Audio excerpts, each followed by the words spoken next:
მოგესალმებით 2026 წლის 21 მაისია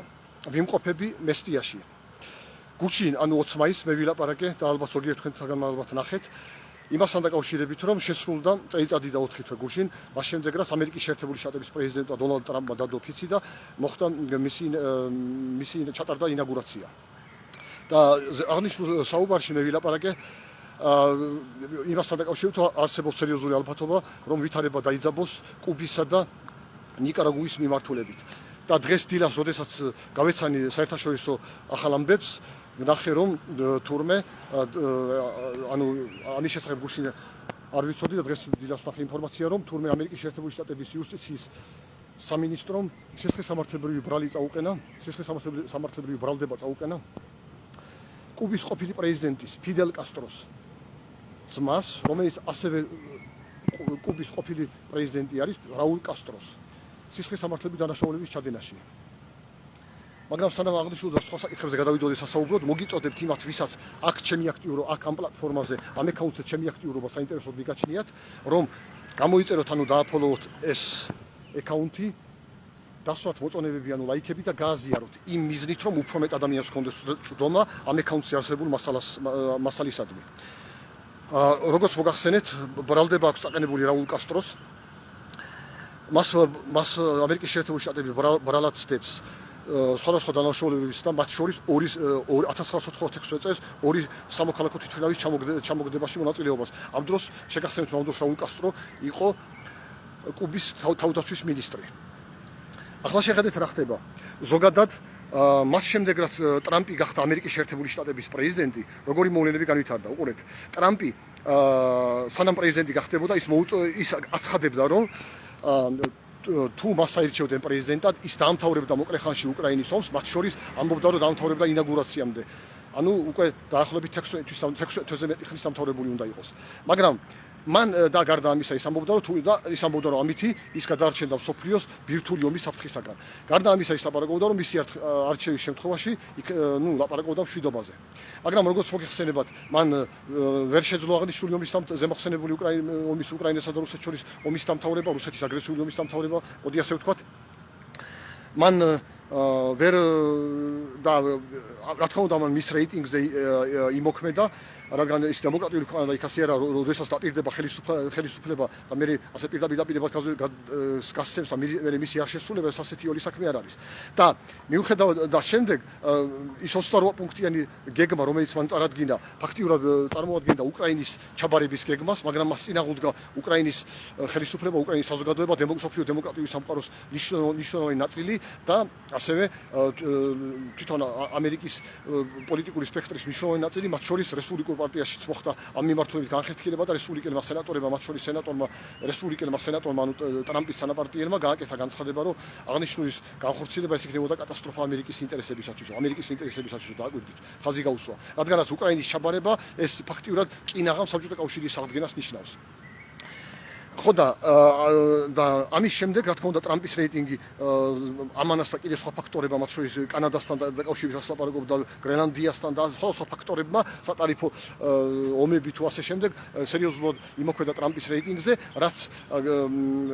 გამოჩნდა გასული წლის ნოემბრის არჩევნებში როდესაც ამერიკის შეერთებული შტატებში გუბერნატორების მერებისა და სხვა სახის არჩევნებზე რესპუბლიკურმა პარტიამ სერიოზული პოლიტიკური მარცხი განიცადა დემოკრატიულ პარტიასთან ამის შემდეგ ტრამპმა გააკეთა კიდევ ერთი ცდელობა და სწორედ ამის შემდეგ იყო ის 28 პუნქტიანი შეთანხმება, მაგრამ ის რო ჩაიშალა, უკვე მიხვდა ტრამპი რომ პუტინის დაყოლების პოლიტიკა მას რეიტინგს დაუგდებდა და ამის შემდეგ მოხდა ვენესუელის კაცობრიობის ისტორიაში უპრეცედენტო ოპერაცია, მოდი პირდაპირ ასე დავარქვათ, როდესაც ვენესუელაში სპეცოპერაციის შედეგად დაპატიმრებული იქნა და გადაყვანილი ამერიკის შეერთებულ შტატებში ვენესუელის ავტორიტარი მმართველი ნიკოლას მადურო. ახლა მე როდესაც ვაპარაკობ ავტორიტარულ მმართველებზე, მინდა ვთქვა რომ ვენესუელის მმართველობა მაშინაც და ახლაც ირანის მმართველობა ჯერ კიდევ და მე როგორ იქნება გამოჩნდება ირანის რეჟიმით ირანის მმართველობაც ანუ ირანში რა მმართველობაც ახლა რუსეთის მმართველობაც ბელორუსიის მმართველობაც კუბისაც ნიკარაგუისაც ოფიციალურად დემოკრატიული ინდექსის მიხედვით სახელმწიფოების ჩამონათვალში შეფასებული არიან როგორც ავტორიტარული რეჟიმები მათ შორის ერთ-ერთ უმნიშვნელოვანეს ეკონომისტის სიაში დემოკრატიის ინდექსის მიხედვით სახელმწიფოების ჩამონათვალში. და ნიკოლას მადუროს დაპატიმრებამ რა თქმა უნდა გარკვეულწილად მისი რეიტინგი აწია, მაგრამ დონალდ ტრამპის რეიტინგი, მაგრამ ამის შემდეგ ირანის მიმდინარე მოვლენები, ახლა ბევრი რამე არის დამოკიდებული ირანის მიმდინარე მოვლენებებზე, სადაც მოგეხსენება რომ მიმდინარეობს ომი, მაგრამ როგორ დამთავრდება ჯერ არ ჩანს და ახლა შეხედეთ რა ხდება. ახლა ორივე შემთხვევაში ახლა მიმართულებით ორი ვარიანტია. ერთი ის რომ ტრამპი ან მიაყენებს სერიოზულ დარტყმას პუტინის მოკავშირეებს და ზემოთ ჩამოთვლილი რეჟიმები, ირანის რეჟიმი, კუბის რეჟიმი, ნიკარაგუის რეჟიმი, ვენესუელის რეჟიმი, ესენი არიან პუტინის საკმაოდ ახლო მოკავშირე რეჟიმები, მათ მიაყენებს ან სერიოზულ დარტყმებს, ან მისი რეიტინგი კიდევ უფრო დაეცემა და ამ წლის ნოემბერში ამერიკის შეერთებულ შტატებში უნდა ჩატარდეს კონგრესის არჩევნები, სადაც უნდა იქნეს არჩეული მთლიანად კონგრესის ქვედა პალატა, ანუ წარმომადგენელთა პალატა და დაახლოებით 1/3 უნდა განახლდეს ზედა პალატის, ანუ სენატის შემადგენლობა. და შეხედეთ, ან მიაყენებს დიდ დარტყმებს პუტინის მოკავშირეებს და ამით აიწევს რეიტინგს და ეს იქნება ცუდი პუტინისთვის. ამ შემთხვევაში რომც მოიგოს ტრამპმა თუნდაც ორივე პალატაში ამ რესპუბლიკურმა პარტიამ ეს პუტინისთვის მაინც ცუდი იქნება, იმიტომ რომ იმხელად დიდი დარტყმები იქნება მას მიყენებული თავის მოკავშირეებზე შეტევით, ან თუ არ მიაყენებს მათ სერიოზულ დარტყმებს, მაშინ ის წააგებს ამ წლის კონგრესის არჩევნებში როგორც მინიმუმ ქვედა პალატაში მაინც, ანუ წარმომადგენელთა პალატაში. რაც იქნება სერიოზული დარტყმა პუტინზე და პუტინის მოკავშირეებზე, მათ შორის პუტინის გულშემატკივრებზე საქართველოში. და თუ ორივე პალატაში მოიგებს დემოკრატიული პარტია, მაშინ ეს კიდევ უფრო დიდი დარტყმა იქნება პუტინზე და მის მოკავშირეებზე და მათ შორის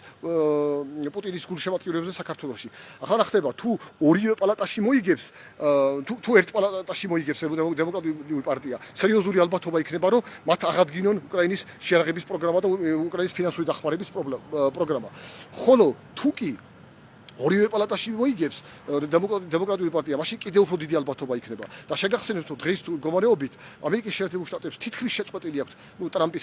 ტრამპიდან გამომდინარე უკრაინის დახმარება, მაგრამ შეარჩუნებული აქვს კოსმოსური დახმარება, ანუ კოსმოსური დამიძნება, როდესაც ახლა უკრაინა უტევს რუსეთის სტრატეგიულ ობიექტებს, სამხედრო ობიექტები იქნება თუ იმ ინფრასტრუქტურას, რომელსაც რუსეთი იყენებს აგრესიული ომის საწარმოებლად უკრაინის წინააღმდეგ, მაგალითად ნავთობის საცავები და ასე შემდეგ. ამ შემთხვევაში მას სერიოზულ დახმარებას უწევს ამერიკული კოსმოსური მონაცემების გასვლა, თუ როგორც ქვია ტექნიკურ ენაზე. და დემოკრატების წარმატების შემთხვევაში ძალიან სერიოზულად დადგება